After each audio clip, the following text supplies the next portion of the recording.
Hello everyone, दीक्षा classes में आपका स्वागत है। आज से हम सारे टॉपिकों को कवर करेंगे। किसी भी चीज़ को पढ़ेंगे, जैसे मध्य प्रदेश नॉलेज आज से हमने स्टार्ट किया है, तो हम इसके सारे टॉपिकों को कवर करके चलेंगे ताकि आपको भी कहीं और से कंटेंट लेने की आवश्यकता या ढूंढने की आवश्यकता ना पड़े। सारे कंटेंट आपको यहीं पे उपलब्ध होंगे, तो देखते रहिए दीक्षा क्लासेस। चलिए स्टार्ट करते हैं। तो सबसे पहले देखेंगे हम मध्य प्रदेश का सामान्य परिचय।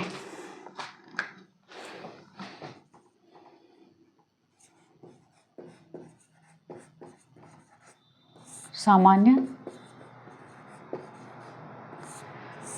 परिचय देखेंगे तो मध्य प्रदेश का सामान्य परिचय में आते हैं कि मध्य प्रदेश गोंडवाना लैंड का हिस्सा है। इस गोंडवाना लैंड के बारे में तो हम कहाँ पे पढ़ेंगे, जियोग्राफी के चैप्टर में पढ़ेंगे। अब मध्य प्रदेश जो भारत का प्रायद्वीपीय पठार है ये, ठीक है, इसी में क्या है, मध्य प्रदेश का पूरा मध्य प्रदेश का भाग आता है। तो मध्य प्रदेश प्रायद्वीपीय पठार का उत्तरी भाग मध्य प्रदेश के अंतर्गत आता है, ठीक है। तो मध्य प्रदेश गोंडवाना लैंड का हिस्सा है, गोंडवाना लैंड का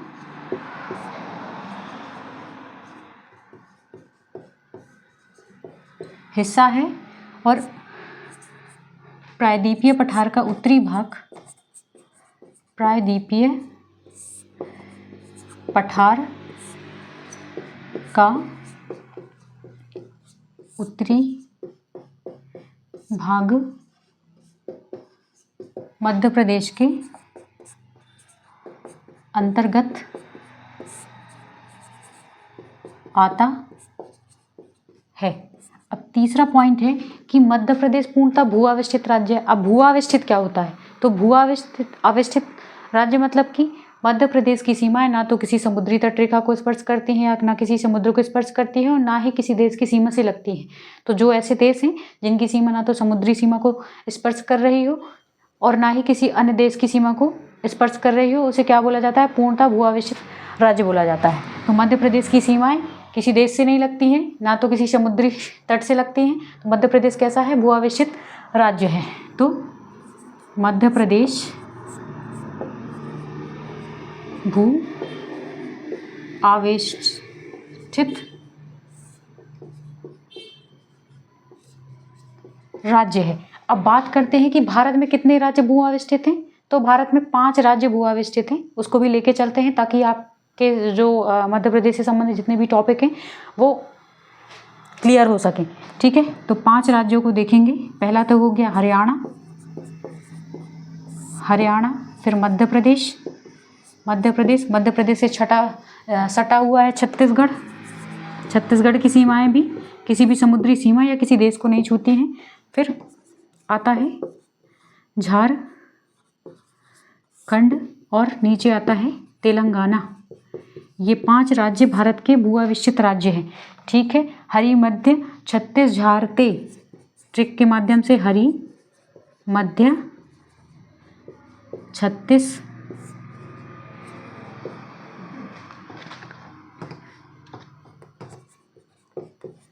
झारते, ठीक है। ये ट्रिक है, अगर आपको नॉर्मली याद करना हो तो इसका सहारा ले सकते हैं आप। अब देखते हैं कि मध्य प्रदेश की स्थापना कब हुई। तो मध्य प्रदेश की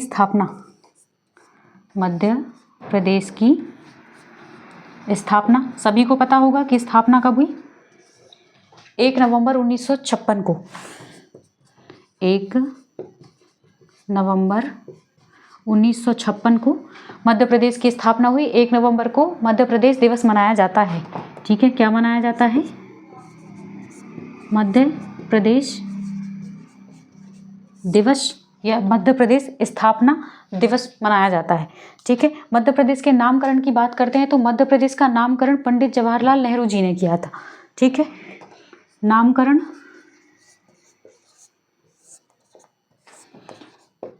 पंडित जवाहरलाल नेहरू प्रथम प्रधानमंत्री थे और सबसे ज़्यादा कार्यकाल भी इन्हीं का था। अब मध्य प्रदेश के उपनाम की बात करते हैं कि उपनाम कौन कौन से हैं, बताएंगे मुझे। मध्य प्रदेश का उपनाम है। मध्य प्रदेश को भारत का हृदय कहा जाता है या हृदय प्रदेश के नाम से भी जाना जाता है। नदियों का मायका जाना जाता है, नदियाँ भी प्रवाहित होती हैं सबसे ज़्यादा। और मध्य प्रदेश को सोया स्टेट भी कहा जाता है, टाइगर स्टेट भी कहा जाता है, और एक प्रकार से देखें तो तेंदुआ राज्य भी कहा जाता है, क्योंकि मध्य प्रदेश के अलावा कहीं पे भी तेंदुआ नहीं पाया जाता है। भारत का हृदय स्थल या हृदय प्रदेश, हृदय प्रदेश, soya state, soya state, tiger state, नदियों का मायका, नदियों का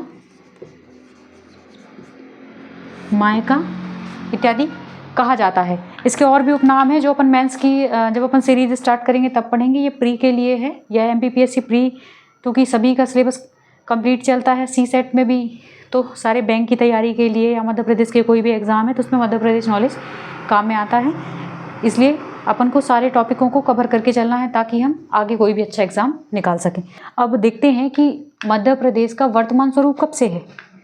तो मध्य प्रदेश का वर्तमान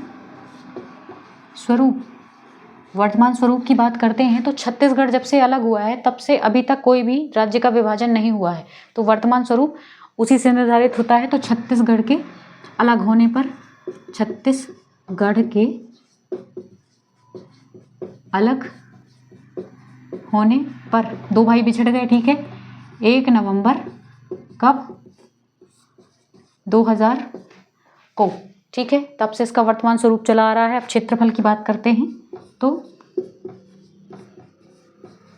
क्षेत्रफल, ठीक है, क्षेत्रफल है 3,08,252 वर्ग किमी, 3,08,252 किलोमीटर।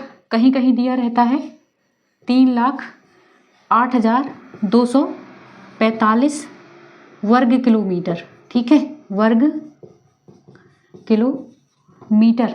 ये इसलिए दो ऑप्शन देगा, दो ऑप्शन में से दोनों ऑप्शन मतलब एक यही नहीं देगा। एक ऑप्शन या तो 3,08,252 वर्ग किमी देगा या तो 3,08,245 वर्ग किमी देगा, ठीक है। आपको दो मतलब कोई एक लगाना है किसी, मतलब हर बुक में अलग अलग दिया गया है। क्या है, अमरकंटक के पास जो किरार घाटी है उसके विवाद के कारण मध्य प्रदेश और छत्तीसगढ़ के बीच में झगड़ा चल रहा है, तो उसके कारण ये क्षेत्रफल कम हो गया था, लेकिन अब वो विवाद सुलझ गया है। तो 3,08,252 वर्ग किमी आप लिख सकते हैं। और अगर टॉपिक में दिया गया है, ऑप्शन में दिया गया है 3,08,245 और 3,08,252 नहीं दिया गया है, तो आप दो में से किसी को भी चूज कर सकते हैं, ठीक है। अब देखते हैं कि क्षेत्रफल में मध्य प्रदेश का कौन सा स्थान है। तो क्षेत्रफल में, ठीक है, क्षेत्रफल में मध्य प्रदेश का दूसरा स्थान है, मतलब क्षेत्रफल में मध्य प्रदेश दूसरे नंबर पर आता है, ठीक है। पहले स्थान पर कौन सा राज्य आता है, तो पहले स्थान पर दूसरा तो मध्य प्रदेश है, ठीक है, मध्य प्रदेश। पहला कौन सा है, पहला है राजस्थान, ठीक है। अब ये सब नोट कर लें आप, फिर आगे पढ़ते हैं कि मध्य प्रदेश की भौगोलिक स्थिति की जानकारी देखेंगे। ये गोंडवाना लैंड आप जो सोच रहे होंगे, तो मैं भूगोल के टॉपिक हैं ये सारे कवर करूंगी, आपको अच्छे से समझ में आएगा, ठीक है। चलिए नोट करें, कॉपी पेन लेके बैठा करें। चलिए आगे बढ़ते हैं। पहला टॉपिक हमने कवर कर लिया कि मध्य प्रदेश का सामान्य परिचय। अब हम देखते हैं कि मध्य प्रदेश की भौगोलिक स्थिति, इसलिए मैप बना के रखा, और मैप बनाते सबसे आना चाहिए क्योंकि मेंस में आपको मैप बनाना पड़ेगा और मैप की जानकारी होने बहुत ज़्यादा ज़रूरी है, तो अपन को रटने की आवश्यकता नहीं पड़ती है। तो देखेंगे मध्य प्रदेश की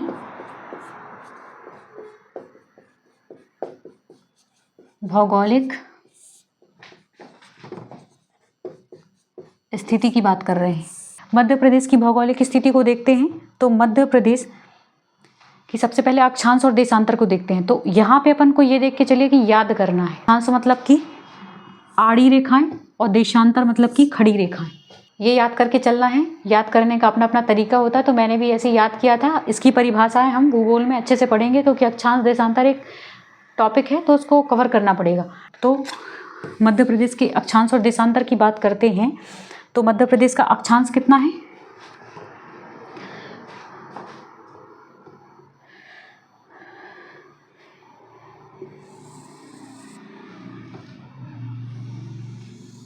ये अक्षांश और ये देशांतर आएगा। तो कितना है कि अक्षांश है, देशांतर है, अक्षांश है 21.6 उत्तरी अक्षांश से, उत्तरी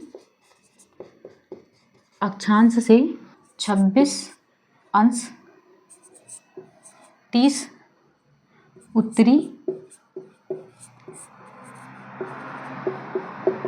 अक्षांश तक।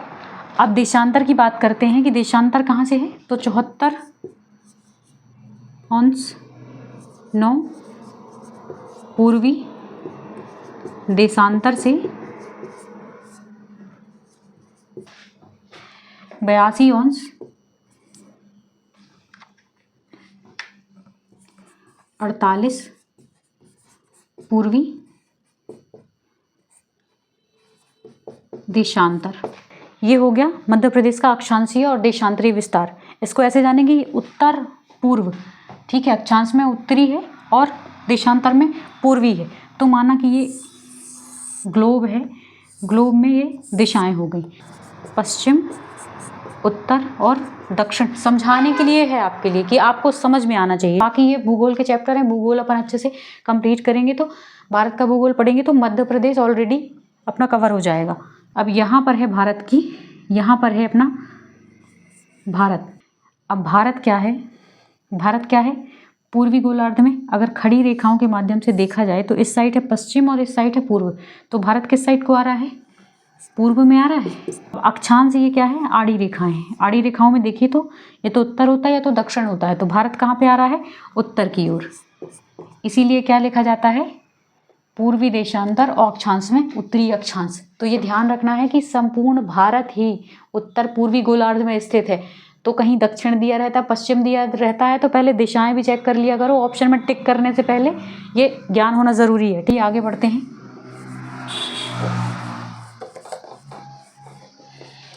अब देखते हैं कि मध्य प्रदेश की लंबाई कितनी है। तो मध्य प्रदेश की जो लंबाई है वो कितनी है, उत्तर से दक्षिण की ओर है 605 किलोमीटर। देखते हैं कि पूर्व से पश्चिम कितनी लंबाई है, तो 670 किलोमीटर। अब देखेंगे इसका हम कि इसका उत्तरी जिला कौन सा है। तो उत्तरी जिला यहाँ पर स्थित है, कौन सा है,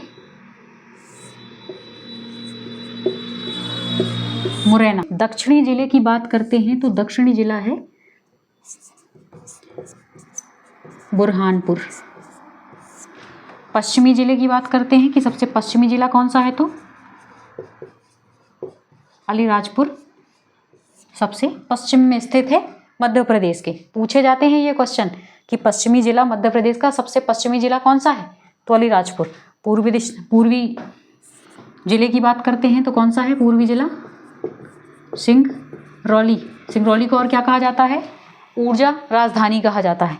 इतना देखें आप। अब इसके आगे अपन देखते हैं कि चलो मध्य प्रदेश की भौगोलिक स्थिति कंप्लीट हुई। अब देखते हैं कर्क रेखा के बारे में। कर्क रेखा के बारे में मैं पहले भी बता चुकी हूँ, अब मैं फिर से बता रही हूँ, उसमें शॉर्ट ट्रिक का भी, क्योंकि सब कुछ साथ में लेके चलना है। तो कर्क रेखा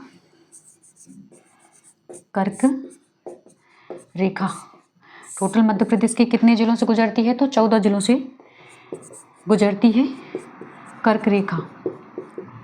अब इसकी शॉर्ट ट्रिक को लेके चलेंगे। तो ट्रिक देखते हैं, ट्रिक जो आपको याद हो जाए, ताकि सीक्वेंस वाइज आपको याद हो जाए और आप परीक्षा में आसानी से जिलों को व्यवस्थित कर सके। जो भी वो क्वेश्चन वो पूछे तो आपका 1 नंबर का क्वेश्चन पक्का होना चाहिए वहाँ पर, ठीक है। तो रउआ, राशिभो, विरासा, विराशा, दज, कौश, ठीक है। अब दक्षिणी जिले की कर्क रेखा के दक्षिण में कौन से जिले स्थित हैं, तो दक्षिण की बात करते हैं तो इसकी ट्रिक है उसी, राज, उ, ये 5 हैं और ये 9 क्या है, 9 जिले, 5 उत्तर की, 5 कर्क रेखा के दक्षिण की ओर अवस्थित है और जो 9 जिले हैं वो कर्क रेखा के उत्तर की ओर। तो दक्षिण वाले ध्यान रख लीजिए, उत्तर वाले जितने बचे तो बाकी सब उत्तर में है। ठीक है, पहला, दूसरा, तीसरा, चौथा, पांचवा, छठवां, सातवां, आठवां, नौवां, 10वां, 11वां, 12, 13 और 14। हर एक अक्षर जिले को डिफाइन करता है। ये यहाँ से यहाँ तक आएंगे तो पश्चिम से पूर्व का क्रम है और यहाँ से ऐसे जाएंगे तो पूर्व से पश्चिम तक चले जाएंगे आप। ठीक है, तो दिशा वाइज भी हो गया, सीक्वेंस वाइज भी हो गया। अब आपको यहाँ से कोई क्वेश्चन छूटना नहीं चाहिए। ठीक है, चलिए देखते हैं कर्क रेखा। मैप पे देखते हैं, मैप पे देखते हैं। 2, 3, 4, 5, 6, 7, 8, 9, 10, 11, 12, 13 और 14 नोट कर लें। अब देखते हैं पहला, तो रा से आता है रतलाम।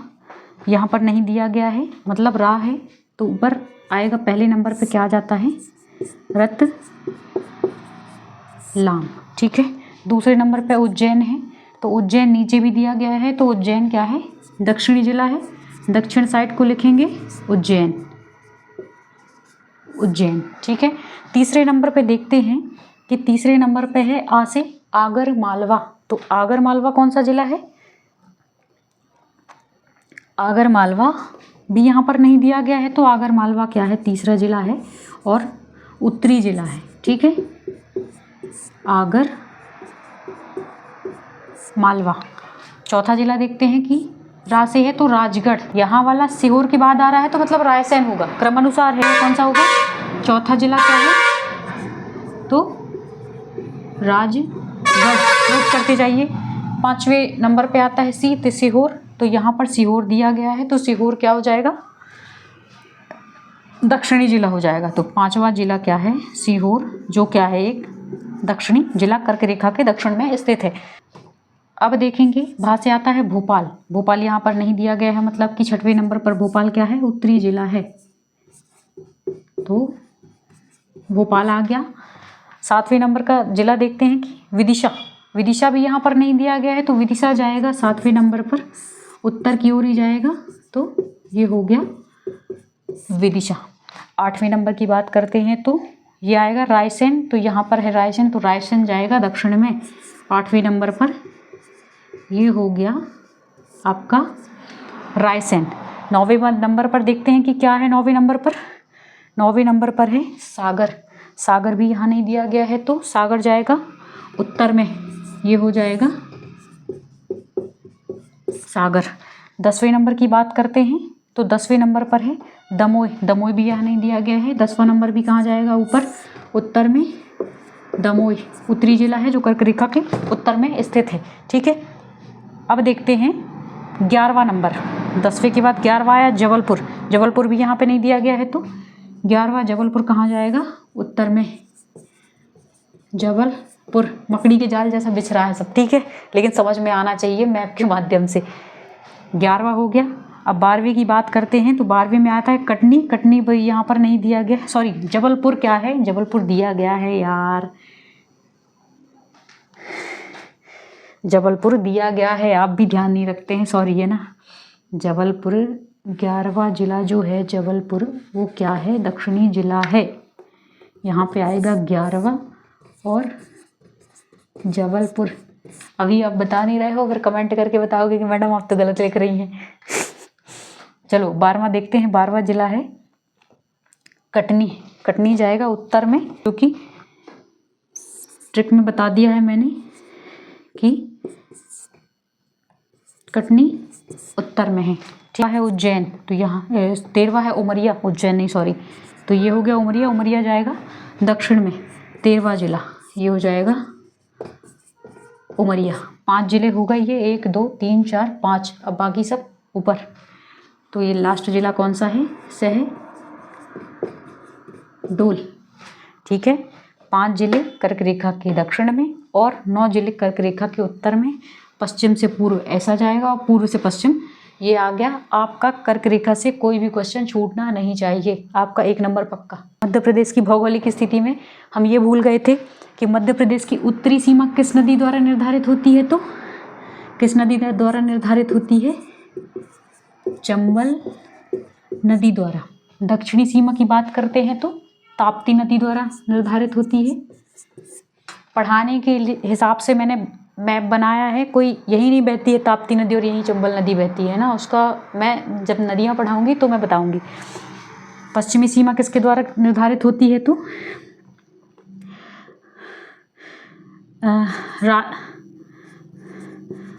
राजपीपला द्वारा, राजपीपला की पहाड़ियों द्वारा, है ना, राजपीपला पहाड़ियाँ।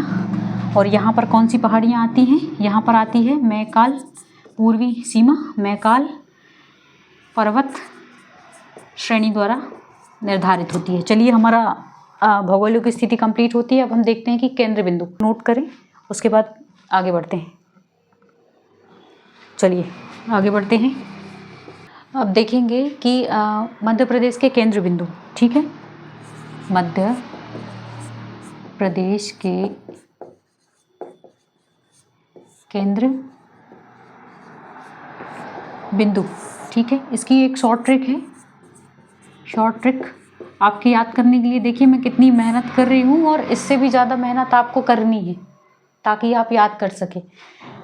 तो धरती माँ अखंड बा अविक वर्त दिशा मासा। तो इस ट्रिक को देखते हैं कि धरती माँ, धरती मतलब पृथ्वी, तो पृथ्वी का अखंड बिंदु, पृथ्वी का अखंड बिंदु, इंपॉर्टेंट क्वेश्चन है। पृथ्वी का अखंड बिंदु कहाँ पर है, माँ से मंगलनाथ उज्जैन, मंगलनाथ कहाँ पर है, उज्जैन में पृथ्वी का केंद्र बिंदु है, ठीक है, पृथ्वी का केंद्र बिंदु है। पहला ये हो गया। दूसरा अखंड भारत का केंद्र बिंदु, अखंड बा, आ से अखंड आएगा, बा से भारत आ जाएगा, ठीक है, अखंड, अखंड आ से अखंड भारत आएगा, ठीक है। अखंड भारत का केंद्र बिंदु कहाँ पर है, तो बरसाली बैतूल में है, बरसाली, है ना, बरसाली नामक स्थान कहाँ पर आता है, बैतूल में आता है। ये दूसरा हो गया। अब तीसरा देखते हैं कि अवि, अवि से आता है अविभाजित भारत, है ना, अविभाजित भारत का केंद्र बिंदु, अविभाजित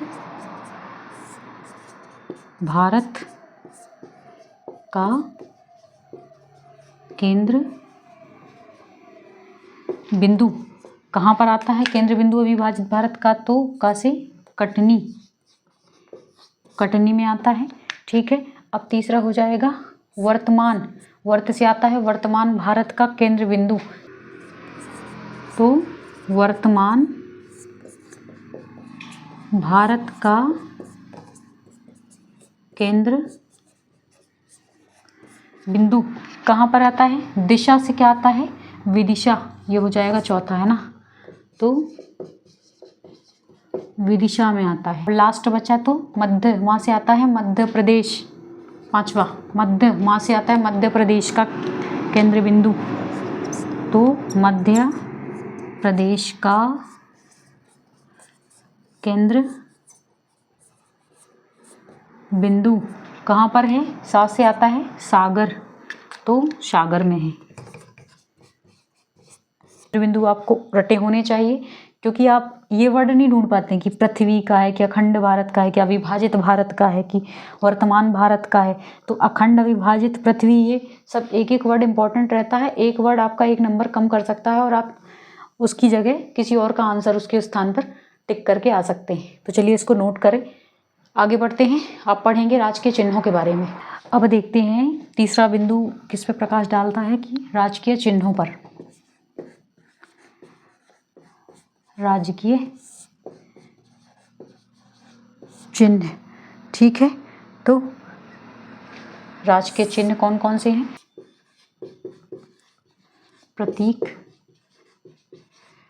चिन्ह, ठीक है। राजकीय प्रतीक चिन्ह क्या है? 24 स्तूप आकृति के अंदर एक वृत्त होता है। वृत्त किसका घोतक होता है? विकास एवं सतत विकास एवं असीम संभावनाओं का प्रतीक होता है। 24 स्तूप होते हैं, ऐसे ऐसे करके एक वृत्त होता है, इसमें 24 स्तूप बनाए जाते हैं, ठीक है। मतलब समझाने के लिए बता रही हूँ। तो 24 स्तूप आकृति के अंदर 24 स्तूप आकृति के अंदर क्या है? एक वृत्त है। ये इससे ऐसे ऐसे 24 स्तूप बन जाएंगे। अंदर एक वृत्त है। वृत्त किसका घोतक है? सतत विकास एवं असीम संभावनाओं का। सतत विकास एवं असीम संभावनाओं का घोतक है। इसके अंदर क्या पाया जाता है? वट वृक्ष पाया जाएगा। वट वृक्ष पाया जाएगा। अशोक स्तंभ पाया जाता है जो सिंह की आकृति का होता है। अशोक सिंह की आकृति युक्त अशोक स्तंभ, सिंह की आकृति युक्त अशोक स्तंभ। अशोक स्तंभ, एक साइड गेहूं की बालियां और एक साइड धान की बालियां प्रदर्शित होती हैं। तो एक साइड गेहूं व दूसरी तरफ धान की बालियां होती हैं यहाँ, और यहाँ बालियां, यहाँ बरगद का वृक्ष होता है, ठीक है। बरगद का वृक्ष, धान की बालियां होती हैं और लिखा रहता है सत्यमेव जयते। सत्यमेव जयते लिखा रहता है। तो एक साइड लिखा रहता है मध्य प्रदेश शासन और नीचे लिखा रहता है सत्यमेव जयते। तो राजकीय खेल को देखते हैं। राजकीय खेल, राजकीय खेल कौन सा है? तो मलखंभ है आपका। मध्य प्रदेश का राजकीय खेल कौन सा है? मलखंभ है। कब घोषित किया गया था? तो 10 अप्रैल 2013 को मलखंभ को मध्य प्रदेश का राजकीय खेल घोषित किया गया था। 10 अप्रैल 2013 को मलखंभ अकादमी की बात करते हैं। तो मलखंभ अकादमी कहाँ पर स्थापित की गई है? उज्जैन में। मलखंभ अकादमी कहाँ पर है? उज्जैन में है। अब मलखंभ के क्षेत्र में एक प्रतिष्ठित पुरस्कार दिया जाता है। कौन सा पुरस्कार दिया जाता है? मैं बताती हूँ, आप कमेंट जब ऑनलाइन क्लास लूँगी तब मैं आपसे पूछूंगी, ठीक। मलखंभ के क्षेत्र में जो पुरस्कार दिया जाता है, तो कौन सा पुरस्कार स्थापित किया गया है? पुरस्कार की बात करते हैं तो प्रभास जोशी सम्मान। प्रभास जोशी सम्मान, ठीक है। अब हम देखते हैं राजकीय लोकनाट्य क्या है। तो मध्य प्रदेश का राजकीय लोक नाट्य, ठीक है। राजकीय लोक नाट्य क्या है? तो माच है। मालवी लोक जीवन में पाया जाता है। कहाँ पाया जाता है? मालवा में ही पाया जाता है। तो मालवी लोक जीवन में से देखा जा सकता, मालवा क्षेत्र में ही पाया जाता है। मालवा क्षेत्र में। देखते हैं राजकीय नृत्य कौन सा है। तो राजकीय नृत्य, मध्य प्रदेश का राजकीय नृत्य की बात कर रहे हैं तो कौन सा है? राई है। मृदंग वाद्य यंत्रों पे किया जाता है। वाद्य यंत्र कौन सा है? तो मृदंग, ठीक है। वाद्य यंत्र की बात करते हैं। वाद्य यंत्र है मृदंग, खुशी के अवसर पर किया जाता है, ठीक है। तो अब यहाँ पे देखेंगे कि एक इम्पॉर्टेंट नाम है किसका? राम सहाय पांडे जी, ये राई नृत्य से संबंधित हैं। 2022 में इनको पद्म श्री से सम्मानित किया गया था। 2022 में पद्म श्री से सम्मानित किया गया था इनको। अब देखते हैं राजकीय फल कौन सा है। राजकीय फल कौन सा है? आम है। इसका वैज्ञानिक नाम देखेंगे। वैज्ञानिक नाम क्या है इसका? वैज्ञानिक नाम है मैंगीफेरा इंडिका। Mangifera indica. इसको नोट करें, फिर आगे बढ़ते हैं। बात करते हैं राजकीय पुष्प की। तो राजकीय पुष्प, राजकीय पुष्प का कौन सा है? सफ़ेद लिली। वैज्ञानिक नाम क्या है? लिलियम कैंडिडम। ये याद होने चाहिए सबके वैज्ञानिक नाम, क्योंकि राजकीय चिन्ह है तो राजकीय प्रतीक चिन्ह है, इससे क्वेश्चन पूछे जाते हैं। तो सफ़ेद लिली। वैज्ञानिक नाम क्या है इसका? वैज्ञानिक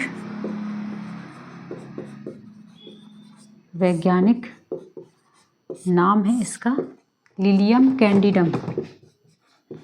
लिलियम कैंडिडम। अब देखते हैं कि राजकीय मछली कौन सी है। राजकीय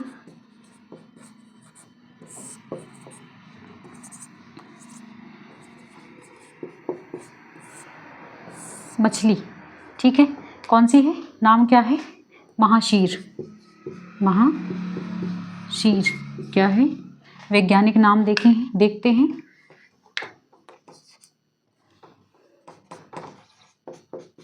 वैज्ञानिक नाम है इसका टॉर प्यूटिटोरा, और इसकी प्रजाति कौन सी है? टॉर। तो टॉर प्यूटिटोरा प्रजाति कौन सी है? टॉर। प्रजाति कौन सी है? तो टॉर है। अब इसे घोषित कब किया गया था? तो 2011 में राजकीय मछली घोषित की गई थी। घोषित कब किया गया था? तो 2011 में राजकीय मछली घोषित की गई थी। एक इम्पॉर्टेंट फैक्ट है कि राजकीय मछली का प्रजनन केंद्र कहाँ पर स्थापित किया गया है? तो बड़वाह में। महाशीर मछली का प्रजनन केंद्र बड़वाह में स्थापित किया गया है। ये पूछा जाता है कि कब किया गया, है ना। अब पशु की बात करते हैं। राजकीय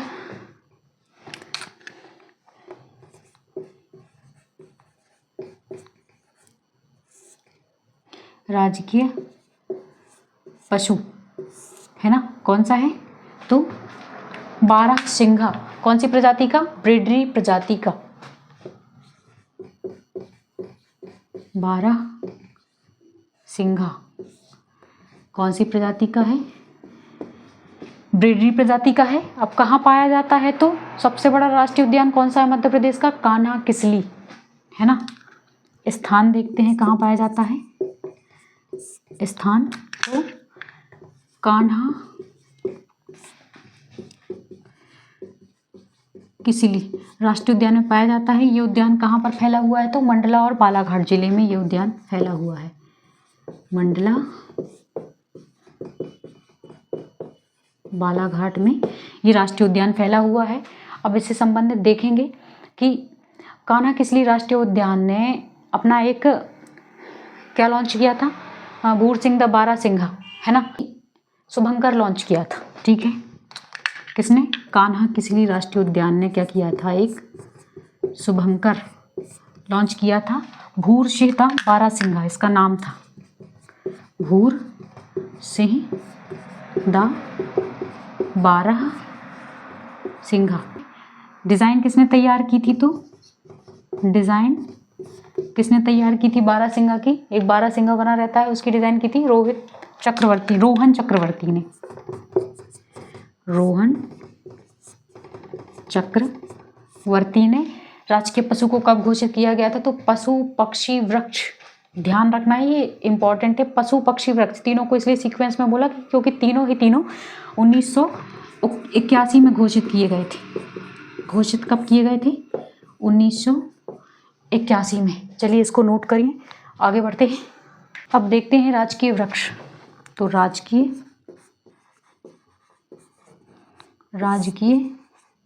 वृक्ष कौन सा है? तो बरगद। उसे क्या कहते हैं? बट वृक्ष भी कहते हैं। बरगद है ना, वट वृक्ष। मैंने आपको अभी बताया कि 1981 में पशु पक्षी और वृक्ष तीनों को घोषित किया गया था। तो घोषणा कब की गई कि ये बरगद हमारा राजकीय वृक्ष है?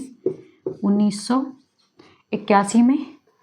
वनस्पतिक नाम की बात करते हैं तो फाइकस वेंगालेंसिस। वनस्पतिक नाम कौन सा है? ये वैज्ञानिक नाम, वनस्पतिक नाम फाइकस वेंगालेंसिस है। और बरगद पार्क कहाँ पर स्थापित किया जा रहा है? तो इंदौर के बड़गोंदा में। इंपॉर्टेंट है ना, इंदौर, नोट कर लें, है ना, नोट लगा के लिख लिया करो। तो इंदौर के बड़गोंदा में बरगद पार्क स्थापित किया गया है। कहते हैं राज्य फसल कौन सी है? ठीक है, तो राजकीय फसल यहाँ पर देखेंगे, राजकीय फसल कौन सी है? तो सोयाबीन राजकीय फसल है। सोयाबीन राजकीय फसल है। वनस्पतिक नाम है ग्लाइसिन मैक्स। इसका वनस्पतिक नाम क्या है? तो ग्लाइसिन मैक्स। ग्लाइसिन मैक्स किस कुल का पौधा है? तो लेग्यूमिनोसी कुल का पौधा है। बायो के स्टूडेंट जो होंगे तो वो ये समझ पा रहे होंगे कि कुल क्या है ना, कुल। तो कुल कौन सा है? लेग्यूमिनोसी।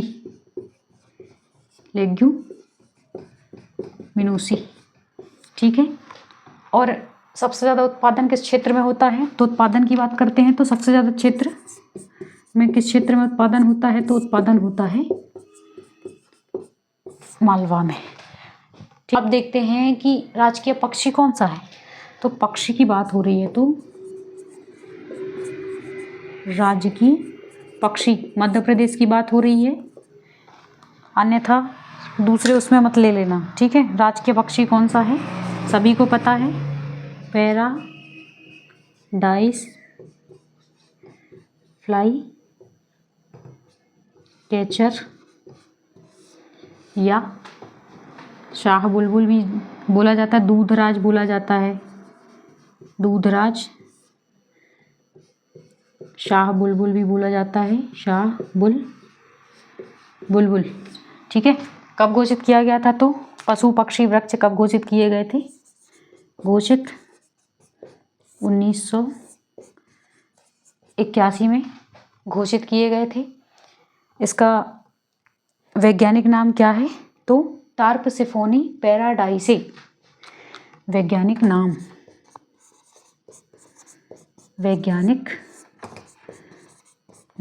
क्या है? टार्पसिफोनी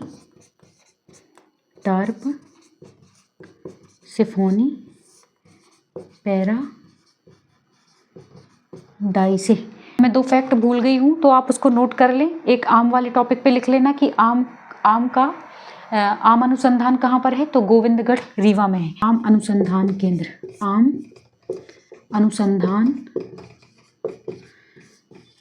केंद्र कहाँ पर है? तो गोविंदगढ़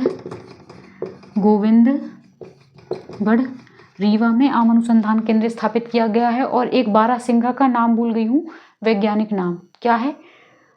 रुसवर्स डुआऊ शेली। बारहसिंघा का वैज्ञानिक नाम, बारहसिंघा वाले उसमें लिख लेना टॉपिक में आप, ठीक है। बारहसिंघा का